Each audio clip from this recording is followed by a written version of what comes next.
नमस्कार दोस्तों। आज हम एक अत्यंत गहराई से जुड़े हुए विषय पर विचार करेंगे। स्वयं की प्रसन्नता से ही प्रसन्नता फैलती है। यानी जब तक हम खुद खुश नहीं होंगे, हम दूसरों को भी खुशियाँ नहीं दे पाएंगे। आमतौर पे हमें ऐसा लगता है कि हमें दूसरों की खुशी के लिए काम कर लेना चाहिए, हमें सबका ध्यान रखना चाहिए। परंतु जब तक हम अंदर से खुद खुश नहीं होंगे, तब तक हम किसी और को खुशियाँ कैसे दे सकते हैं। अब आप सोचिए, जैसे कि पेड़ है एक कोई, वो अपनी फल को ही दूसरों को दे सकता है। अगर नीम का पेड़ है तो वो कड़वाहट ही देगा क्योंकि वो कड़वा है, और गन्ना दूसरों को मिठास देगा क्योंकि वो मीठा है। यहाँ समझने योग्य बात यह है कि नीम चाहकर भी किसी को मिठास नहीं दे सकता और गन्ना चाहकर भी किसी को कड़वाहट नहीं दे सकता। इसलिए अगर हम खुद अंदर से खुश हैं, प्रसन्न हैं, आनंदित हैं, तो हम दूसरों को वही आनंद, वही मस्ती, वही सुकून अपने आप ही दे देंगे। इसी तरह हमारे भीतर जो भावनाएं हैं, वही हमारे व्यवहार, विचार और कार्यों के रूप में बाहर निकलती हैं। यदि हम अंदर से गुस्से, ईर्ष्या, भय और अशांति से भरे हुए हैं, तो भला हम किसी और को क्या देंगे। इसको एक सरल उदाहरण से समझिए। मान लीजिए आपके पास एक घड़ा है, उसमें पानी है। अब अगर कोई उससे पानी निकालेगा तो वो वही पानी पाएगा जो उसमें भरा हुआ है। अगर उसमें मीठा पानी भरा हुआ है तो वो मीठा पानी मिलेगा, और अगर खारा पानी भरा हुआ है तो खारा पानी मिलेगा। हमारे मन का घड़ा भी वैसा ही है। हम जैसे भीतर से हैं, वैसे ही हमारा व्यवहार दूसरों के साथ होगा। आज की दुनिया में हर कोई किसी न किसी रूप में खुशी ढूंढ रहा है। कोई धन में, कोई रिश्ते में, कोई सोशल मीडिया पर लाइक और शेयर में। लेकिन सच्ची प्रसन्नता बाहर नहीं, अंदर मिलती है। जिस व्यक्ति ने स्वयं के भीतर शांति और प्रेम पा लिया है, वही इस संसार को सच्ची प्रसन्नता बांट सकता है। इसे हम कुछ महापुरुषों के उदाहरणों से समझ सकते हैं। जैसे आपने गौतम बुद्ध का नाम सुना होगा। बुद्ध को जब आत्मज्ञान प्राप्त हुआ तो वो पूरी तरह शांत और प्रसन्न हो गए। उसके बाद वो जहाँ भी गए, वहाँ लोगों को शांति का अनुभव हुआ। एक बुद्ध के जहाँ बैठने से समस्त आसपास के लोग बुद्ध के शरण में चले जाते थे, क्योंकि बुद्ध का प्रभाव ऐसा था। बुद्ध की शांति ऐसी थी कि सभी लोग बुद्ध के प्रभाव में आते ही उनकी तरह बुद्ध भिक्षु बन जाते थे। उनमें से हिंदू भी थे और अनेक तरह के, अनेक वर्ण के लोग उसमें थे, लेकिन सब बुद्ध के शरण में चले जाते थे। उसी तरह आपने महावीर का भी नाम सुना होगा। जब महावीर को आत्म साक्षात्कार के बाद कोई आरोप लगाया गया तो उन्होंने उससे हंस के सह लिया। उन पर लोगों ने पत्थर मारे, उनके कानों में शीशा पिघला के डाला, लेकिन उनके अंदर की करुणा से कभी किसी मनुष्य के लिए कोई दुर्व्यवहार, कोई अहिंसा, कोई हिंसा, कोई उनके अंदर से आया ही नहीं। उन्हें हमेशा एक आनंदित चित्त में रहे। और स्वामी विवेकानंद ने भी कहा है कि अगर तुम अपने भीतर ईश्वर को नहीं देख सकते तो बाहर कहाँ से ढूंढोगे।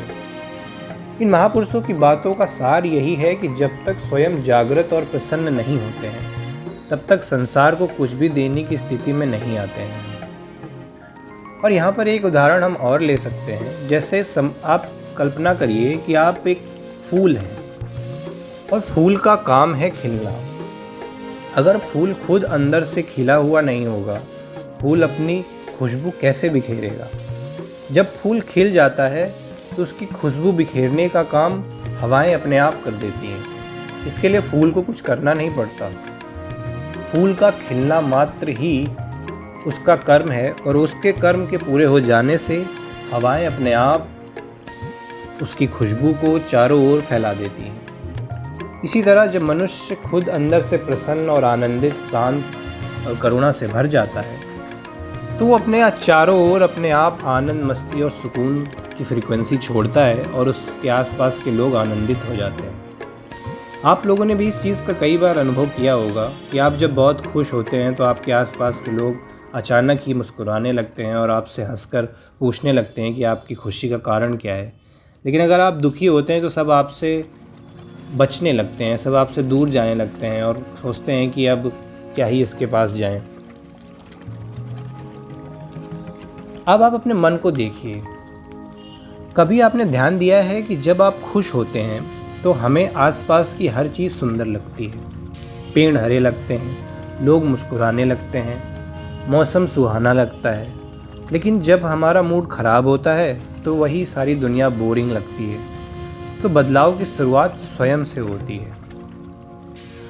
अब हम उन कारणों पर चर्चा करते हैं जिनके कारण हमारी प्रसन्नता, हमारा आनंद, हमारी मस्ती हमसे छिन जाते हैं। क्योंकि जब हम सब बच्चे थे, जब हम सब इस दुनिया में आए थे, तो हम सब के अंदर एक तरह की आनंद, एक तरह की मस्ती हम सब के अंदर थी। फिर वो कहाँ चली गई? तो हमारे आनंद, हमारी मस्ती और हमारे सुकून का सबसे बड़ा दुश्मन जो है वो है तुलना, कंपैरिजन।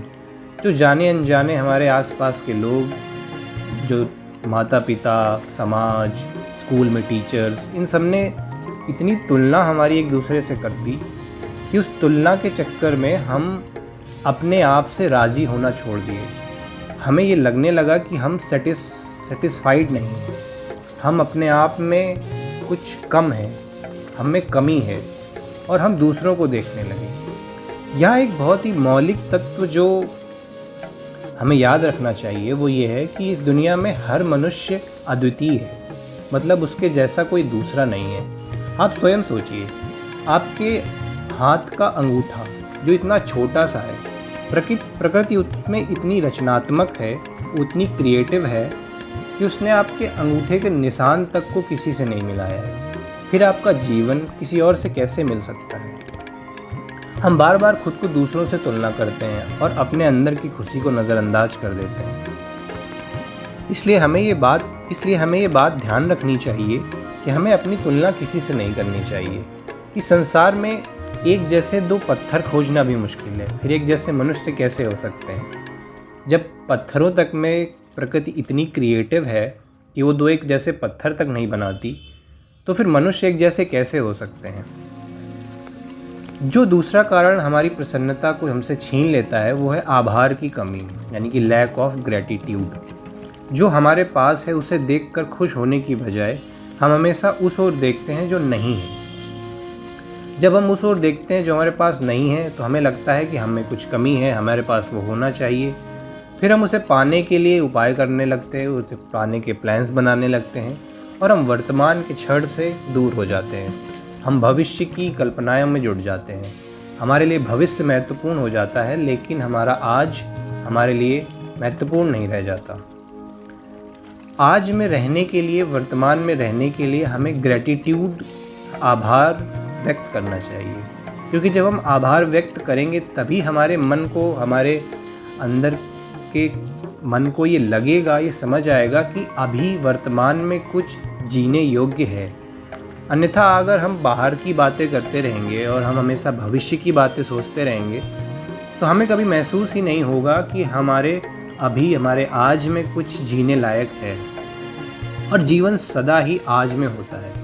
भविष्य में सिर्फ कल्पनाएं होती हैं, भविष्य में मनुष्य की कामनाएं होती हैं, जीवन भविष्य में नहीं होता है। इसीलिए शायद लोगों ने उसे कल कहा है, जो कल शब्द काल शब्द से बना के मिला है। अर्थात आप भविष्य के बारे में सोच रहे हैं अगर, तो आप अपने काल को ही आमंत्रित कर रहे हैं। एक तरीके से आप अपना जीवन को काल पे समर्पित कर दे रहे हैं, आप खुद को मार रहे हैं। वर्तमान में जीने का सबसे ज़्यादा फ़ायदा ये होगा कि आप सदा ही आनंदित रहेंगे। जब आप आनंदित रहेंगे तो ही आप दूसरों को भी आनंद, मस्ती और सुकून दे पाएंगे। तीसरा कारण जो हमारी प्रसन्नता को हमसे छीन लेता है वह है स्वीकार करने की कमी। हम स्वीकार नहीं करते, हम खुद को स्वीकार नहीं करते। अपनी कमियां, अपनी खूबियों को ना समझ पाने के कारण हम भीतर ही भीतर दुखी रहते हैं। हम खुद से एक तरह से झूठ बोलते हैं। हमें लगता है हमारे अंदर कुछ होता है। मैं ये नहीं कह रहा कि आप उसे कमी की तरह देखें या उसे आप पॉजिटिव की तरह देखें। आप उसे देखें कि ये है, आप सत्य में जिएं। आपके मन में जो बात है वो है। अगर आपके मन में किसी के लिए क्रोध है तो उसे देखिए कि मेरे मन में किसी के लिए क्रोध है। उसे भागने का प्रयास मत करिए, उसे देखिए, उसे दबाइए मत। प्रसन्नता फैलाने के कुछ सरल उपाय हैं। ध्यान और मौन में कुछ समय बिताएं। स्वयं से जुड़ने के लिए रोज खुद से एक सवाल पूछना, क्या आज मैंने मुस्कुराया? हर दिन कुछ अच्छा सोचने की आदत है। दूसरों की अच्छाइयों को देखना और सराहना, धन्यवाद कहने की आदत, ये कुछ तरीके हैं जिससे आप प्रसन्न रह सकते हैं। अब बात करते हैं दूसरों की। दूसरों में हर किसी दुनिया के हर मनुष्य में कुछ न कुछ खूबियाँ होती हैं और कुछ न कुछ ऐसी चीज़ें भी होती हैं जो हमें अच्छी नहीं लगती हैं। अगर हम सिर्फ उन बातों पर फोकस करेंगे जो उसमें अच्छी हैं, तो हम खुद को ज़्यादा समय तक प्रसन्न रख पाएंगे। जैसे कोई मनुष्य हो सकता है जो रोज़ बाहर गंदगी फैला देता हो, लेकिन ऐसा हो सकता है कि वही मनुष्य बहुत अच्छा तबला बजा लेता हो। तो आप उसके तबला बजाने पे फोकस करें, उसकी तारीफ़ करें तबला बजाने पर। फिर कभी धीरे से इस बात को भी कह दें कि जब तुम इतना अच्छा तबला बजा लेते हो, तुम इतने अच्छे संगीतकार हो, तो फिर ये कूड़ा फैलाने जैसी क्षुद्र हरकत क्यों करते हो। तब शायद वो आपकी बात समझ भी पाएगा, और आप क्योंकि आपने उसकी तारीफ़ कर दी है तो उसका एक तरीके से ईगो बूस्ट हो गया है। अब वो आपकी तारीफ़ पे खरा उतरने के लिए कूड़ा फैलाना बंद भी कर देगा। लेकिन अगर आप उससे रोज़ लड़ेंगे कि तुम यहाँ पे कूड़ा क्यों फैला देते हो, तुम यहाँ पे तुम तो ऐसे हो, तुम तो वैसे हो, तो फिर शायद वो तबला बजाना बंद करके कूड़ा फैलाना ही शुरू कर देगा, और क्योंकि वो आपसे चिढ़ जाएगा।